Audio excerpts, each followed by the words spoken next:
Alright guys, this is a lap of Imola in the McLaren GT4. I know most of you boys are in the McLaren this season. It's the car I have the most time in, and it's the car I'm most comfortable with, so that's the car I'm going to be doing these test videos with. We're going to watch a full lap, and then I'll take you back and we will go over what I was doing with my brake bias, braking in general, and just tips and tricks I may have that may help you out.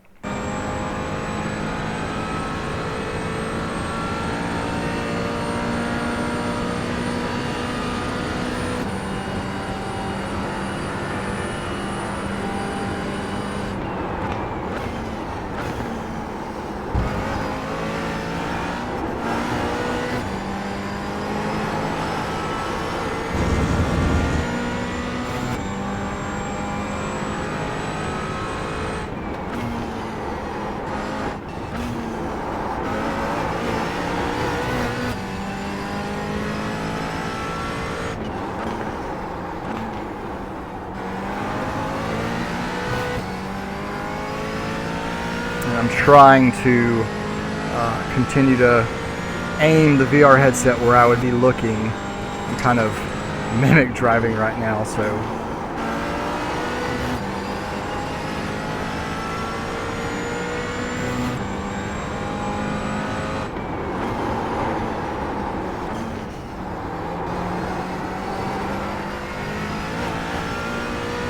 and it may be a bit exaggerated because a lot of times I don't really move my head. I'm more or less using my eyes to focus. It's really only on tighter turns where I'm actually rotating my head more than normal.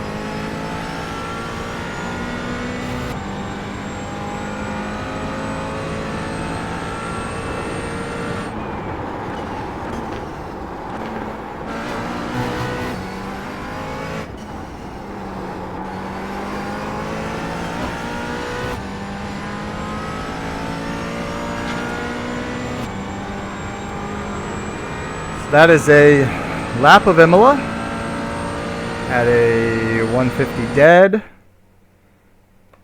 And now we'll do a little bit of a walkthrough. I have brake bias set to -0.5 currently. Braking heavy, trail braking into this corner. You can hit this inside rumble strip and it doesn't upset the car too much. But I would suggest if you can mitigate hitting it, try to do so, just so that way nothing kind of sketchy happens.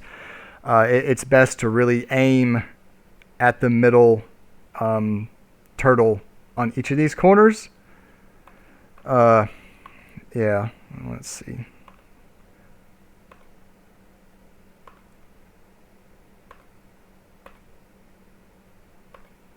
Try to get as close as you can without hitting those two. I hit those a little bit, but if you do high side this one, if you do high side it too much, see the car already hit this first rumble strip, so it kind of set me up to hit the middle one okay. If you just high side the middle one, it can upset the car, so be cautious with those. You want to carry as much speed as you can through here. Try not to hit that turtle too far out wide there. Will give you an off track.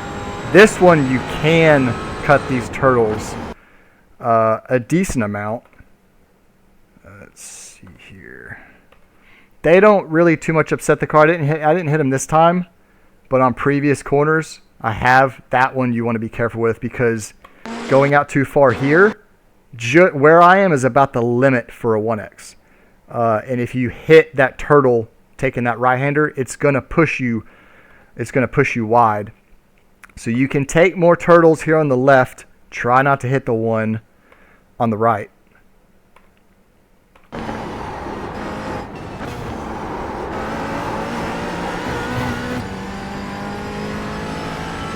Heavy brake here. Keep 1% brake. And for this car, especially on the fixed setup, since it kind of has no nose, you want to keep a little bit of brake pressure. So you can see down there my inputs. You want to keep until you're going throttle. You want to trail off the brake, but keep that 1 to 5% to keep the car rotating until you go back to power. That is key with this car to keep momentum. It's pretty much key for really any car. You want to keep, as you're braking, you want to bleed off brakes and then hold a little bit of brake. Not every corner is the same, but hold a little bit of brake, especially on these tight ones, to keep the car rotating until you're immediately back to power. In the McLaren, you have to get to power sooner because it's not the most torquey engine.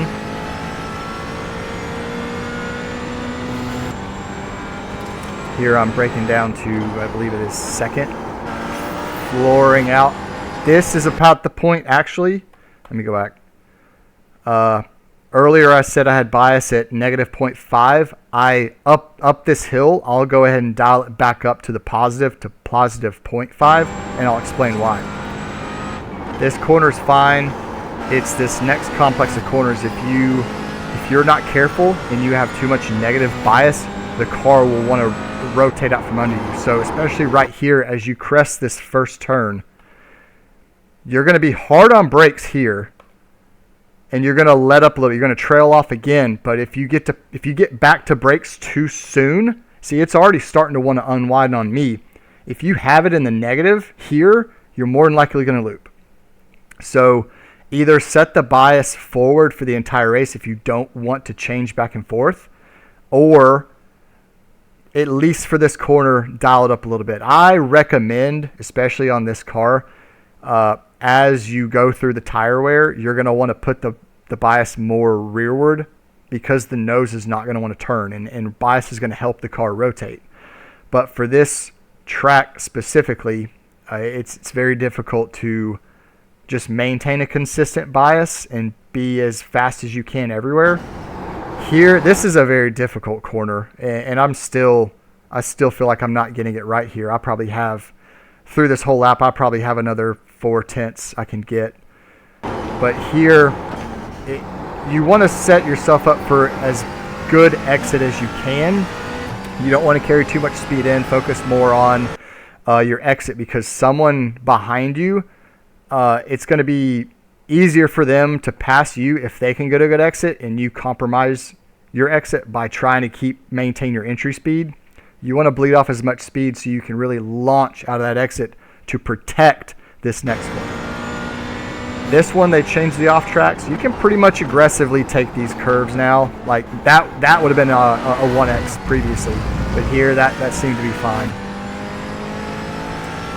Coming on this downhill, as soon as I'm rounding the corner and I'm straight, I am hard on the brakes. Absolutely hard on the brakes, as hard as I can go, bleeding off to allow the car to rotate. Here I kind of messed up. I turned in a little too soon. You kind of want to go a little bit later on your turn in so you can optimize your exit. Probably should turn in maybe 3 or 4 foot later and really hit this apex and power out. I was not full power as soon as I wanted to be. But that's pretty much a lap around Imola. Brake bias, I'm keeping it negative 0.5 except for that one complex of corners. This is just going to be a quick video. I may make another one later if there's any suggestions on, or recommendations on what people would like to hear or see.